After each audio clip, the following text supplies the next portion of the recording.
Prophetic voice of Zion నుంచి ఈ దినాన దేవుడు మనకు ఒక విషయాన్ని జ్ఞాపకం చేస్తున్నాడు.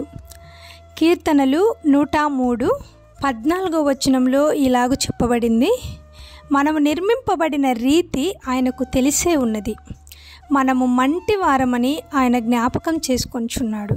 నరుని ఆయువు గడ్డివలెనున్నది, అడవి పువ్వు పూయినట్లు వాడు పూయును, దాని మీద గాలి వీచగా అది లేకపోను, ఆ మీదట దాని చోటు దాని నెరగదు.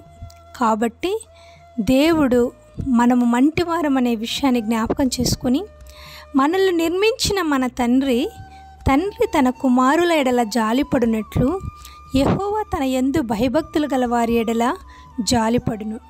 దేవుడు మనతో రోజంతా ఆయన మనతో వాదించేవాడు కాదు, ఆయన నిత్యము వ్యాజ్యమాడువాడు కాడు అని దేవుని వాక్యం చెప్పబడుతుంది.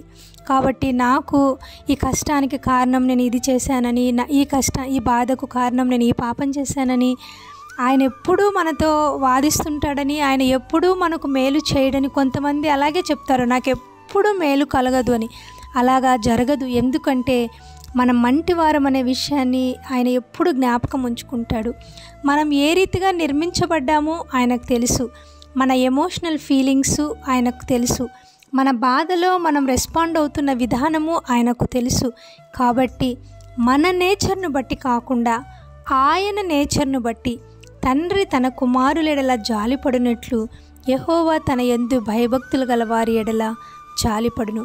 ఇది నా దేవుడు అలాంటి జాలి మీ ఎడల చూపించి మిమ్మల్ని ఆశీర్వదించి మిమ్మల్ని దీవించి మిమ్మల్ని కాపాడునుగాక. ఆమెన్.